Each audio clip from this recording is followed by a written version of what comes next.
Dazod 500 presents Canadian Elections of History. The third election in Canadian history happened on the 22nd of January 1874, where the incumbent Liberal Prime Minister Alexander Mackenzie had called an election. Wait a minute, Alexander Mackenzie? I could have sworn John A. Macdonald was, the Prime Minister.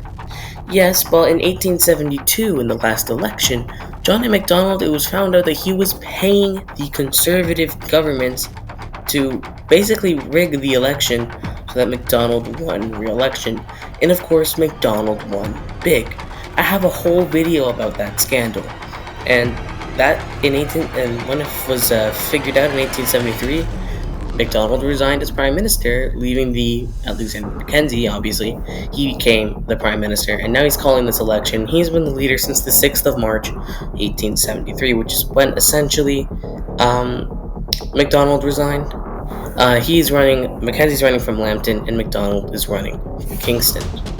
This was the first election in Canadian history to use secret ballots, which we still do. It's crazy to think that the first two elections were not secret ballots. The country grew a little bit in the last election, adding the province of Prince Edward Island to the official country, meaning that they can now elect someone in these elections. Now we can jump straight into the results. For this election, there were 206 seats in the House of Commons, and 104 needed for a majority. And with 69.6% turnout for this election, the Tories were feeling pretty bad. The winner of this election would receive 129 seats, a lot for a majority obviously, 128,455 votes, and 39.5% of the popular vote.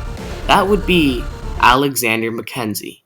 John A. Macdonald fell short with only 65 seats, 97,000 votes, and 30.1% of the popular vote.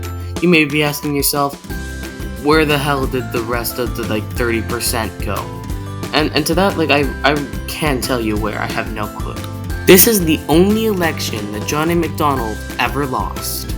This was also the first ever election that was to be called by the incumbent Prime Minister, something that has been increasingly frowned upon in recent years. Following this election, John A. Macdonald just straight up asked to be not leader of the Conservative Party, offering his resignation. But the Conservative Party absolutely refused to go into the next election without John A. Macdonald as their leader. And I'll see you guys for the next remastered election.